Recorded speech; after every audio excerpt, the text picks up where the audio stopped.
Hello दोस्तों, मैं अंकित गुप्ता आपका स्वागत करता हूं आपके अपने learning YouTube channel easy to study tutorial में। दोस्तों, हमने अपना अभी अभी एक ऐप लॉन्च किया है जिसका नाम है जॉय ऑफ लर्निंग और लोगो आप स्क्रीन पे देख सकते हैं। तो वो प्ले स्टोर में अवेलेबल है, आप चाहें तो उसको प्ले स्टोर से अपने मोबाइल में इंस्टॉल कर सकते हैं। बहुत ही अच्छा ऐप है और बहुत ही ज़्यादा मदद करेगा बच्चों की स्टडी में। चलिए हम आगे बढ़ाते हैं इस वीडियो को, और इस वीडियो में मेनली एक अनाउंसमेंट की जा रही है जो उन बच्चों के लिए और उन बच्चों के पेरेंट्स के लिए हैं जो कि छोटी क्लासेस में हैं, जैसे कि थर्ड फोर्थ फिफ्थ। तो दोस्तों, जैसा कि आप यहाँ पे देख पा रहे हैं, books are the best friends. तो छोटी ही क्लास से जब बच्चे बहुत छोटे होते हैं तो अगर उसी एज में उनको ये चीज़ समझा दी जाए कि बुक्स हमारी सबसे अच्छे दोस्त हैं, तो वो क्या करेंगे, बुक्स को अपना दोस्त बना लेंगे, उनको पढ़ेंगे और उनसे बहुत कुछ सीख सकते हैं। तो ये वाली जो भावना है उनके दिमाग में रखना और उसको इंडल्ज करना, उसको बढ़ाना, और उनका जो परसेप्शन है बुक्स को लेकर के बोरिंग ना हो करके इंटरेस्टिंग बनाना, और उनकी जो सोचने की और ढूंढने की जो कैपेबिलिटीज़ हैं उनको और ज़्यादा बढ़ाना, यानी कि उनको और ज़्यादा क्यूरियस करना ही हमारा मकसद है, और इसीलिए ये वीडियो मैं बना रहा हूँ। आगे बढ़ाते हैं। अभी भी दोस्तों हमने एक कोर्स स्टार्ट किया है जिसका नाम है 5+1 मंथ लर्निंग बेसिक प्रोग्राम, जिसमें हम बच्चों को 5 मंथ्स स्टडी कराएंगे एंड आफ्टर दैट अगले महीने उनका एग्ज़ाम होगा। एग्ज़ाम और स्टडी के ये जो प्रोसीजर रहेगा, इसमें उसकी जो क्लासेस हैं वो हमेशा 12 बजे के आसपास से शुरू होकर के लगभग 2:45 तक चलेंगी। इसमें जो क्लासेस का जो टाइम टेबल होगा वो इस तरीके से होगा, या जो शेड्यूल है वो इस तरीके से होगा कि 40 मिनट्स की 3 क्लासेस होंगी, और हर एक क्लास के बीच में ऑलमोस्ट 15 मिनट्स का गैप होगा।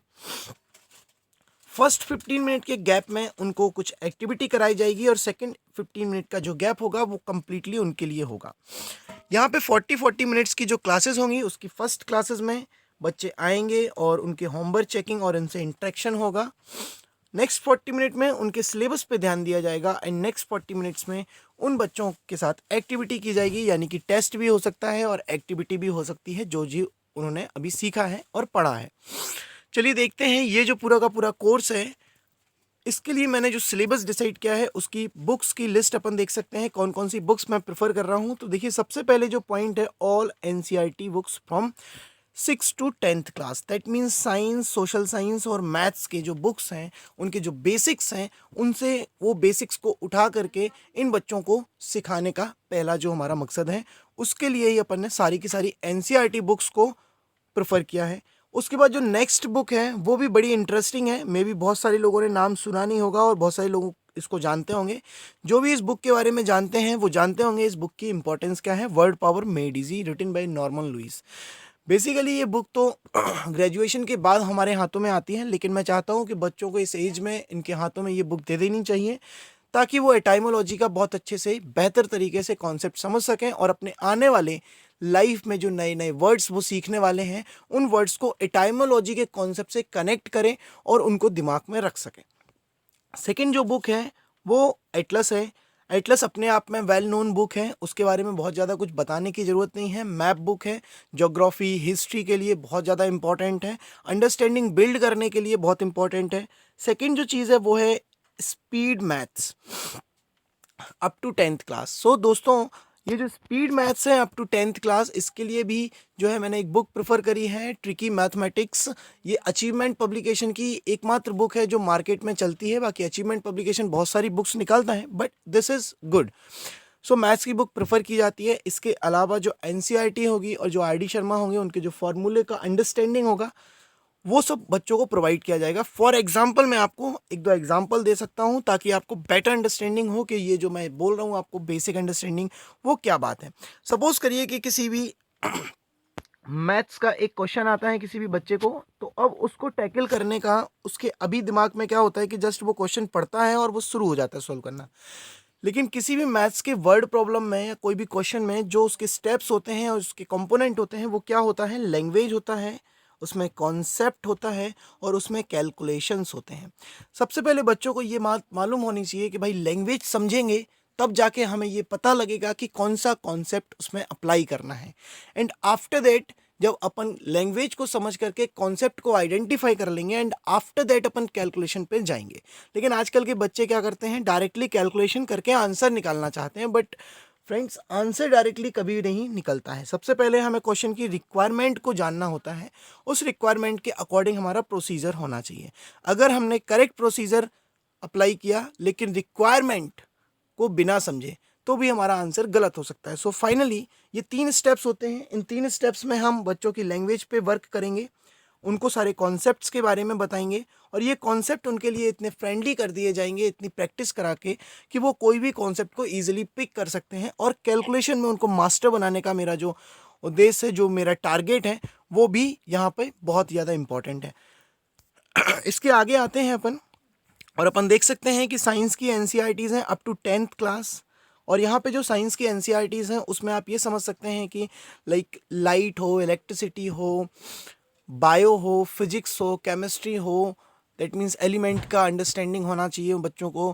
किस तरीके से एसिड बेस को अपन देख सकते हैं, इंडिकेटर्स क्या हैं, है ना, मोशन क्या होता है, force and laws of motion क्या है, फ्रिक्शनल फोर्स क्या है, फंडामेंटल फोर्स क्या कहलाते हैं। लाइक 4 फंडामेंटल फोर्स होते हैं हमारे यूनिवर्स में, electric force, magnetic force, gravitational force and nuclear force. इन छोटी छोटी बातों का जानकारी उनको पहले से ही हो जाएगा। इस एज में जो बच्चों का ब्रेन होता है वो बहुत सारी चीज़ों को स्टोर कर सकता है, और उसी स्टोरेज का फ़ायदा उठा करके मैं उनके दिमाग में बहुत सारी चीज़ें स्टोर करना चाहता हूँ, सो दैट उनके दिमाग में अगर बहुत सारा डेटा होगा तो उनका जो दिमाग होगा उसी डेटा पे प्रोसेस करता रहेगा, ताकि उसको बहुत ज़्यादा समय ना मिले इधर उधर की चीज़ों को गेन करने में और स्टोर करने में। क्योंकि यही वो समय होता है 3rd 4th 5th का, जब बच्चे बहुत सारी चीज़ें सीखते हैं। अगर वो सारी की सारी चीज़ें उनके फ्यूचर से रिलेटेड हों, यानी कि करियर ओरिएंटेड हों, तो बेस्ट हो सकता है। इसी सोच के साथ में ये छोटा सा प्रोग्राम मैंने डिज़ाइन किया है।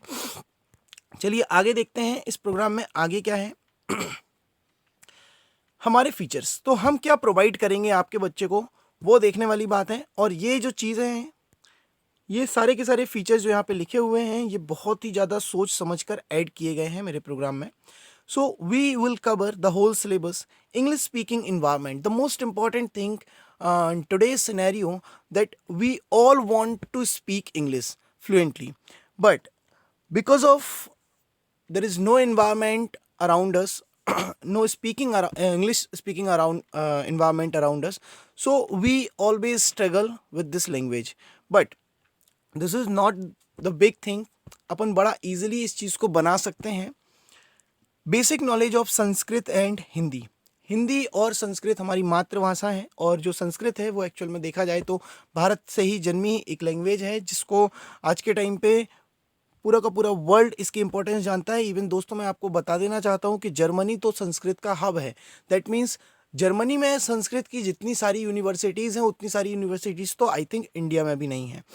Focus on yoga and meditation, इसका भी प्रादुर्भाव हमारे इंडिया से ही हुआ है, ओरिजिनेशन जो है वो इंडिया से हुआ है, लेकिन कहीं ना कहीं हमारी जो नेक्स्ट जनरेशन है, जो न्यू जनरेशन है, वो इन चीज़ों से कहीं ना कहीं दूर होती जा रही है। और अगर इस जनरेशन को अपन इन चीज़ों के पास लेके आते हैं तो 100% उनकी जो कार्य क्षमता है वो बढ़ेगी, और वो ज़्यादा अच्छे से चीज़ों को देख पाएंगे, और वो जो काम करने की उनकी कार्य क्षमता है काफ़ी लंबा हो जाएगा, और बहुत ही जल्दी डिप्रेस नहीं होंगे। आज के टाइम पे अगर आप एक डेटा की माने तो अमेरिका में जितना ज़्यादा सक्सेसफुल कंट्री है, उतना ही ज़्यादा वहाँ पे साइकाइट्रिस्ट की ज़रूरत होती है, यानी कि लगभग हर दूसरे या तीसरे व्यक्ति को साइकाइट्रिस्ट की ज़रूरत पड़ती है, क्योंकि उनको इतना स्ट्रेस होता है, इतना ज़्यादा प्रॉब्लम होता है। और इसी चीज़ को देखते हुए वर्ल्ड के लगभग बहुत सारी कंट्रीज़ ने योगा और मेडिटेशन को अपनाया है, लेकिन कहीं ना कहीं भारत में उस चीज़ का इफ़ेक्ट उतना नहीं दिख रहा है। लेकिन अगर इस एज से हम बच्चों में योगा और मेडिटेशन कि विचार डालते हैं तो 100% जब वो बड़े होंगे तो इस चीज़ को और ज़्यादा इंपॉर्टेंस प्रोवाइड करेंगे, और इस चीज़ को अपने डेली रूटीन में भी शामिल करेंगे। तो ये जस्ट उनको एक चीज़ बताना है कि भाई जो मेडिटेशन है और जो योगा है बहुत इंपॉर्टेंट है लाइफ में। After that we will work on perception building. So the word perception, यानी कि उनकी जो नज़रिया है, उनका जो विचारधारा है, उस चीज़ पे वर्क करना भी हमारा एक बहुत बड़ा उद्देश्य रहेगा। क्योंकि अगर किसी की नज़रिए को अगर अपन बहुत अच्छा बना देते हैं तो वो व्यक्ति ऑटोमेटिकली डेवलप करता चला जाता है। करंटली अवेयर रहेंगे, और इसके अलावा बहुत सारी ऐसी चीज़ें हैं जो केवल वो वहाँ पे आके देख सकते हैं और सीख सकते हैं। चलिए हम वीडियो को ज़्यादा लंबा नहीं करते हैं, आगे देखते हैं कि हमारे वीडियो में और क्या क्या मिल जाएगा आपके बच्चों को। द मोस्ट इम्पॉर्टेंट थिंग कि हम बच्चों के मंथली जो फाइल होती है उस पर वर्क करेंगे। दैट मीन्स बच्चे ने 1 महीने में कितना ग्रो किया है उसके रिपोर्ट पेरेंट्स को भेजा जाएगा। और ये जो है ऑनलाइन भी चला जा सकता है ऑटोमेटिकली, क्योंकि हमारा जो ऐप है उसमें ऐसे फीचर्स इनबिल्ड हैं कि आपको ईजिली जो है बच्चों की परफॉर्मेंस को चेक करने की हेल्प मिल जाएगी उस ऐप के थ्रू। और इसके अलावा अगर कोई भी पेरेंट्स चाहता है कि मैं बच्चे की रिपोर्ट उनको हार्ड कॉपी में दूं तो वो भी पॉसिबल है। उसमें क्या क्या इन्फॉर्मेशन रहेगी कि भाई वो कितने दिन आया, कितने दिन नहीं आया, कितने दिन उसने होमवर्क किया, किस तरीके से वो इन्वॉल्व होकर के क्लास में पढ़ता है। आउट ऑफ 10 उसको मार्क्स दिए जाएंगे और उस मार्क्स के बेसिस पे उसकी परफॉर्मेंस चेक की जा सकती है। आफ्टर दैट हमारा अगर एक्सपीरियंस की बात करूँ तो लगभग मुझे 2011-12 से पढ़ाते हुए लगभग 8 साल हो चुके हैं, जिसमें से मैंने 2 साल लगभग भोपाल में भी सक्सेसफुली काम किया है।